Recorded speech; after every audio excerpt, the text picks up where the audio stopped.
Olá, amigos do canal, bem-vindos a mais um vídeo do Dicionário do Investidor. Day News, dia 20 de setembro, aqui nesse canal que tem mais informação sobre fundos imobiliários para vocês. Hoje nós vamos ter altas e baixas do dia, já na segunda-feira aí, como é que foi os nossos queridos fundos imobiliários e fiagros, proventos do dia, fatos relevantes, relatórios gerenciais e comentários do Kiko. Já vou pedindo para vocês deixar aquele like, que é muito importante para que o YouTube saiba que você está gostando do conteúdo produzido aqui. E assim ele vai sugerir para mais e mais outras pessoas e assim o canal possa crescer. Aquele aviso a vocês, esse vídeo não é uma recomendação de investimentos. Os ativos citados não podem ser considerados indicações de investimento. A responsabilidade de escolha de ativos é do próprio investidor. A rentabilidade passada não é garantia de rentabilidade futura. Altas e baixas do dia, começamos aqui com o IFIX em baixa. Apesar de lá no aftermarket ter fechado positivo, no fechamento mesmo ficou negativo. Então abriu com uma forte queda, depois voltou e no final ficou praticamente no 0 a 0 aí, com a queda de 0,02%. Então praticamente no 0 a 0 andando de lado.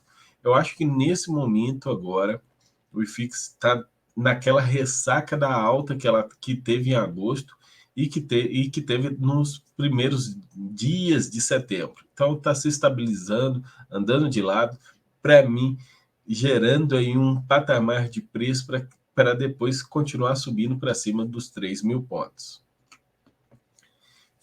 Entre os fundos imobiliários negociados na Bolsa, as maiores altas foi o DAMT11B, subindo 9%, ele tinha caído bastante.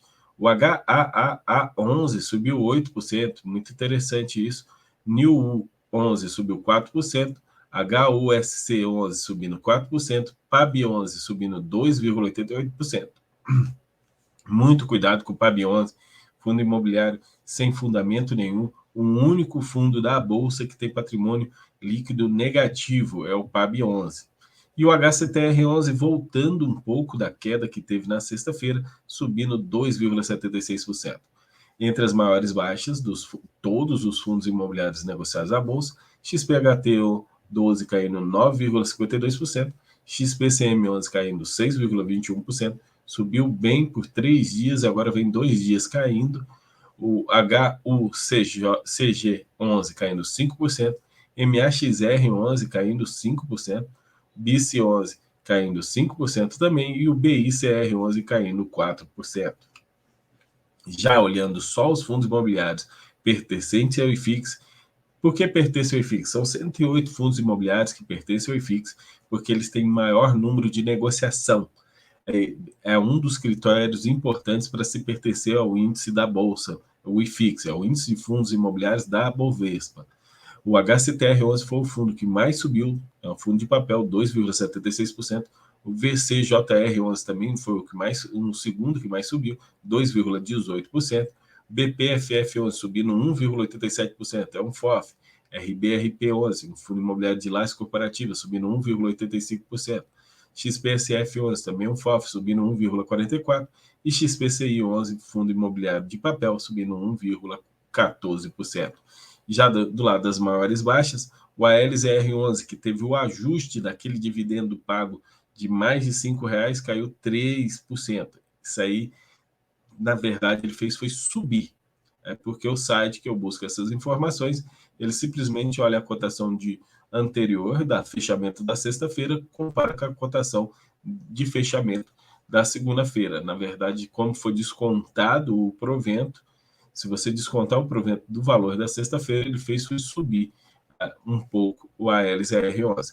O NSLU11 caiu 1,96%, o AIEC caindo 1,89%, o MORI11 caindo 1,64%, é um FOF, BTCR11 caindo 1,55%, fundo de papel, e o RECR11 caindo 1,24%. Entre os fiagros, VCRA11 subindo 1,80% e o Rural11 subindo 1,26%. São as altas mais significativas.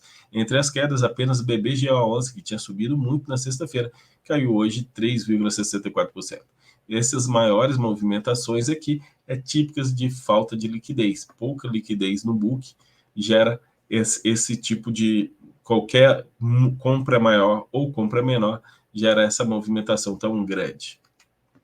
Esses dados são retirados do site statusinvest.com.br. Proventos e anúncios dos proventos. Ontem eu estava numa expectativa de alguns proventos para o dia, mas apenas 2 fundos imobiliários anunciaram proventos ontem. O TJKB11, que é um fundo imobiliário de escritórios, que não tem liquidez nenhuma na Bolsa. Eu botei o preço da cotação aqui, o preço do valor patrimonial nele, porque não há nenhuma negociação. É um daqueles tipos de fundos imobiliários que são criados na Bolsa e colocam 51 cotistas apenas para poder ter isenção do aluguel. Eu acho, porque não tem nenhuma negociação. E teve um provento de R$ 2,51, que dá um dividendo de 0,93%. E já teve o Fiagro, o NCRA11 formou um provento de R$ 1,20, que dá um dividendo de 1,26%. Caiu o provento comparado ao mês passado em 8,40%. O PVP atual dele está 1,01, anteriormente estava 1,02. E hoje nós temos a expectativa do 13º dia útil, o anúncio dos proventos do BTAL11, CCRF11, MORC11, EQIR11, ESIS11 e CVPR11. Expectativas, tá, pessoal? Porque eu não li o regulamento desses fundos imobiliários para ter certeza que é hoje. Eu apenas estou pegando devido ao histórico que eu faço sempre a divulgação para vocês. Fatos relevantes comunicados ao mercado, bastantes notícias aí para vocês. WHGR11 é um fundo imobiliário novo, se eu não me engano, tem 5 meses ou 6 meses, está convocando a Assembleia Geral Extraordinária, onde a principal pauta e as outras são consequentes dessa pauta, é a troca do administrador do fundo. Agora vai querer trocar o administrador para XP Investimentos. Fundo tão novo, já trocando administrador, e não trouxe nenhuma vantagem, tipo, não diminuiu a taxa de administração, não nada, apenas está tendo assembleia, está tirando esse administrador porque quer colocar esse novo administrador. No caso, a XP Investimentos, corretora de câmbio e título e valores imobiliários. Agora, não tem um motivo nem para um nem para outro, mas está convocada a Assembleia Extraordinária, vai ter essa pauta, inclusive no documento explica para os cotistas como é que faz para votar. Dá uma olhadinha no site Status Invest, os documentos publicados do WHGR11, você vai achar essa pauta lá. MAU11 declarou, olha só, fundos imobiliários de tijolos, passando o valor patrimonial, o que acontece?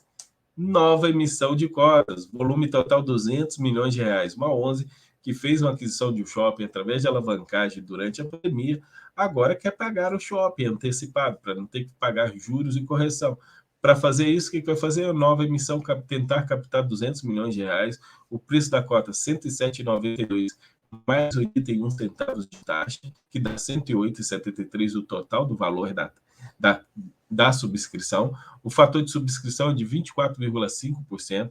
Então, se você tem 10 cotas, você tem direito a subscrever 2. Se você tiver 100 cotas, tem direito a subscrever 24. Você pega a quantidade de cotas que você tem, calcula quanto é 24,5%, arredonda para baixo, o número inteiro vai ser a quantidade de cotas que você tem direito a subscrever. Em que dia? Quantidade de cotas em que dia? No dia 22/9, que é a data base. O preço do mercado atualmente está R$ 108,28, abaixo do preço que eles estão pedindo na emissão. Mas o preço da emissão é acima do valor patrimonial, que está R$ 107,58. LVBI11 complementa o fato relevante lá de 25 de maio. Eu já tinha até esquecido desse fato relevante. O fundo se comprometeu a realizar os pagamentos aos vendedores a título de complemento do preço de aquisição do galpão G1, da locação, a quais fossem a alocação pela companhia 100% da área total do galpão G1.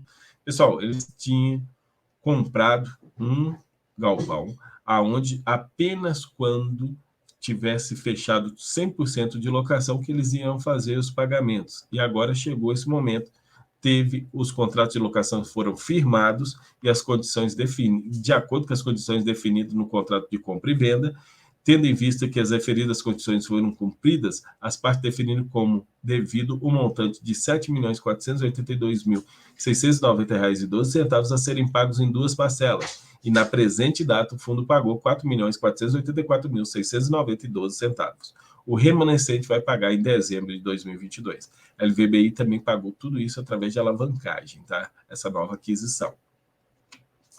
XPLG 11 comunica aos cotistas e o mercado em geral que celebrou contrato de locação. Olha a diminuição de vacância aí, com a Vitrine Direta Limitada, empresa de atuação de comércio varejista, relativos aos módulos B5 do condomínio logístico Cislog Galeão, onde ainda tem, né, a maior vacância do XPLG 11, localizado em Duque de Caxias, com área bruta locável de 1.943 metros quadrados, com um prazo de locação de 60 meses a partir do dia 1º/10. A receita acumulada do contrato, considerando a soma dos 24 primeiros meses, é de 2,3 centavos por cota. Pessoal, isso é a soma, tá? Quer dizer que vai ser menos de 1 centavo, menos de 0,1 centavo por mês. A partir do 15º mês, a receita mensal decorrente do contrato por cota, sem considerar a correção inflacionária prevista no contrato, é estimado 0,0011 por cota. A vacância com isso foi reduzida de 9% para 8,8%.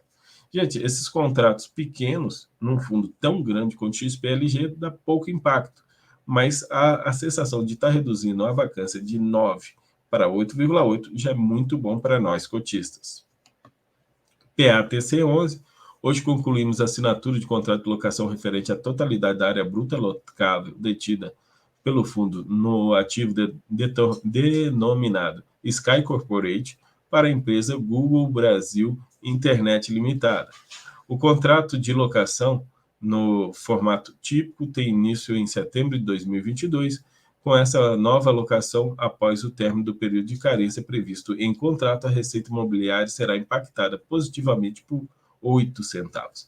Então, é uma locação muito grande feita para a Google, pelo PATC. PATC só tem imóveis de qualidade, porém ainda está com provento muito aquém do que o seu valor da cota está hoje, comparando aos pares, mas aí, após a carência, que não tem essa informação no fato relevante, vai aumentar o provento em 8 centavos. RECT 11 vem comunicar aos cotistas do mercado em geral que recebeu dia 16 de setembro da BR Properties a diferença devida da garantia de aluguel mínimo mensal. Dessa forma, o fundo informa que a BR Properties encontra atualmente adimplente com relação às suas obrigações contratuais, sem resultar em impactos imediatos na distribuição de rendimentos do fundo. Pessoal, não sei se vocês lembram, anunciado aí que antes do Proventos, que a BR Properties tinha citado que a RMG estava incorreta, que vinha fazendo pagamentos acima do que era previsto no contrato. O RECT 11, a REC contratou um escritório de advocacia para defender, e parece que na hora que mal apresentou a defesa, a BR Properties já voltou atrás e pagou o que estava ausente nesse pagamento. Fiz um vídeo ontem trazendo essa notícia e explicando um pouquinho melhor. Algumas pessoas reclamaram, e com razão, não tem informações nesse fato relevantes referentes e os custos gastos com o escritório de advocacia, se foi pago multas e juros pelo atraso, todas essas informações não vêm nesse fato relevante. Como diz que não resulta em impactos imediatos na distribuição, acredito eu que não foi pago multa e juros. Relatórios gerenciais. Muitos fundos imobiliários anunciaram seus relatórios gerenciais ontem. Trago alguns aqui, tá certo? O primeiro, MGCR11. MGCR11, em agosto, tivemos uma valorização de cotas patrimonial de 56 centavos, saindo de R$ 90,57 para R$ 91,13. Esse aumento se deve principalmente à marcação de mercado da carteira de CRIs. Pessoal, a curva de juros no mês de agosto caiu. As taxas de juros em julho estavam, principalmente do Tesouro Direto pré-fixados, estavam acima de 13%. Terminou o final de agosto abaixo de 12%. E isso, na marcação ao mercado, valoriza os CRIs. Nas posições de FIIs, finalizamos a desmontagem de posição no MXRF11, vendendo em torno de 3,6 milhões. Compraram na baixa, venderam na alta, lucro no bolso. Com o cenário inflacionário mais fraco, para os próximos meses, estamos desmontando parte das posições em fundos com maior posição ao indexador. Atualmente, a carteira tem posições relevantes em fundos CCRF11 e BLMC11, porém, são posições ilíquidas e, portanto, de difícil montagem no portfólio. Esses dois fundos não têm liquidez. Se eles forem vender, eles vão perder muito dinheiro. Dentro da estratégia de CRIs, realizamos a aquisição de CRIs de incorporação na região de Belo Horizonte, Minas Gerais, e o empreendimento fica em um das mais nobres bairros da cidade e voltado para o público de alta renda. A operação está em fase final de obras, que isso diminui bastante o risco, o fato de estar em fase final, e a operação auxilia na alocação em operações CDI, sendo que é a operação de CDI mais 6, uma taxa muito boa. Além disso, desmontamos parte do CRI Celina, que era apenas uma posição de passagem. No TORD 11 também anunciou seu relatório gerencial. O Fundo Imobiliário distribuiu 8 centavos de dividendos referentes ao resultado de agosto, representando um dividendo de 0,57 sobre o valor patrimonial de cotas. Dentre as movimentações do mês estão venda de 1.170 unidades do CRI Brasil Parque Subordinado. Guarda esse número e para que e o que ele vendeu. Depois a gente vai ver quem comprou. E fizeram aportes em equities. Pessoal, de pouquinho em pouquinho, isso aqui significou pouco, foi 0,5 do PL, saindo do CRIs e indo para equities. Cada vez mais, de mês a mês, o TORD faz isso, tirando o investimento, desinvestindo em CRIs e investindo em equities. Porque qual é o objetivo do TORD? Ser um fundo de equities, um fundo de desenvolvimento. Então, ele fez esse aporte nas equities da carteira. Segundo as expectativas no período de férias e alta temporada nas principais praças alocadas, os projetos no mês de julho apresentaram uma leve melhora nos indicadores, leve melhora, decorrente do avanço significativo das vendas líquidas. VSLH 11 distribuiu 12 centavos de dividendos, que dá um dividendo de 1,14% sobre a cota patrimonial, que inclusive subiu, tá? R$ 10,56. Dentre as principais movimentações, compra de 1.170 unidades CRI Brasil Parque Subordinada. Então, o VSLH está comprando os CRIs do TORD. Todo mês está comprando um pouquinho. Comprou também 420 unidades CRI GPK Subordinada, ao preço da curva, e venda de 298 unidades CRI Urbano e Santa Maria Sênior. Então, ele comprou subordinadas e vendeu sênior, aumentando assim o prêmio da carteira e também o risco. Seguindo as expectativas de férias, a mesma coisa que comentou no TORD 11. Julho, bom para férias, melhoria dos indicadores e aumento significativo nas vendas líquidas.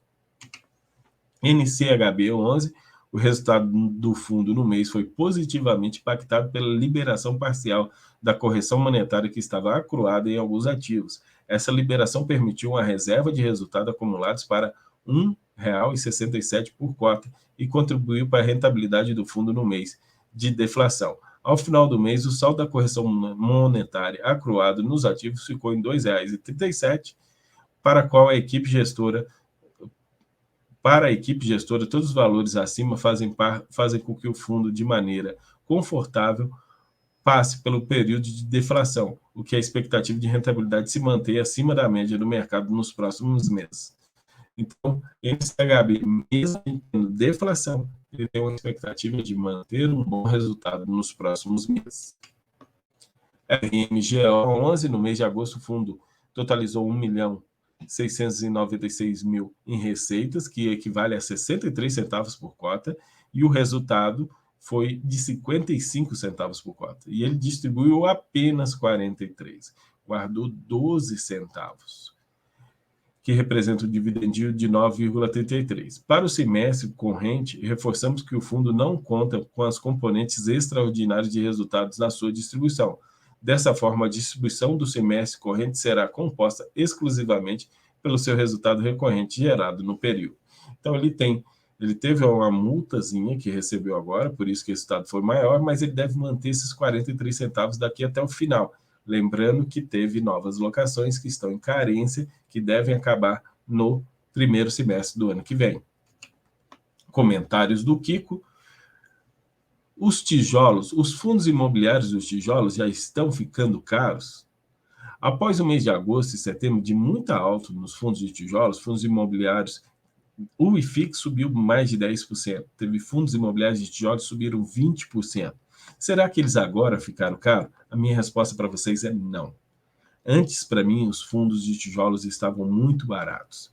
Agora eles estão apenas baratos. É lógico que tem alguns fundos imobiliários que a gente ainda pode aproveitar essa alta, e tem outros que já chegaram à sua alta. Inclusive, são os fundos imobiliários que já estão tentando fazer novas emissões. Esses fundos que já estão fazendo novas emissões, teoricamente, eles já chegaram num patamar de alta o suficiente para fazer novas emissões, e vocês sabem que quando tem alta acima do valor patrimonial, os fundos fazem emissões. E como os fundos de tijolos ficaram muito tempo sem fazer emissões, não esperem que vão valorizar muito acima do seu valor patrimonial.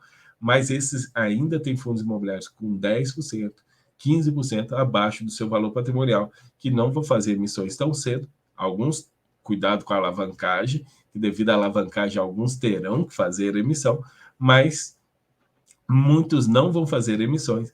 Então, ainda vejo que há uma janela de alta para alguns fundos imobiliários de tijolos.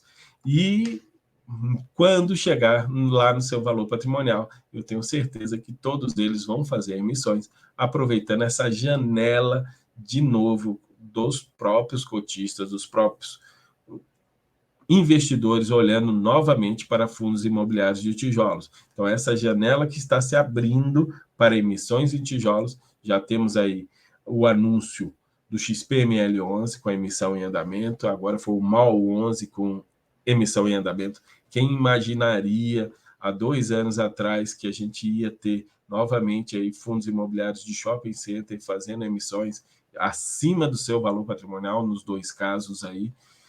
A gente estava esperando isso há muito tempo. Quando chegou, realmente eles colocaram emissão. Então, vamos tomar muito cuidado, lembrando que evite comprar ágios muito altos, porque vão ter novas emissões de cotas. Mas tem fundos ainda que estão para trás. Cuidado, que alguns que estão para trás, com PVP muito baixo, é porque tem algum motivo que resulta nisso, que faz com que esse resultado, esse valor patrimonial sobre o preço sobre o valor patrimonial, mais conhecido como PVP, esteja tão baixo. Ele tem algum motivo, localização, vacância grande, difícil locação, alguma coisa que gere isso.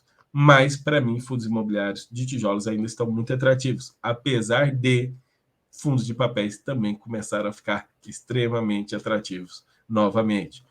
Vou encerrando por aqui. Agradeço a todos vocês, vou pedindo para deixar aquele like. Quem não for inscrito, por favor, se inscreva no canal e até a próxima, pessoal!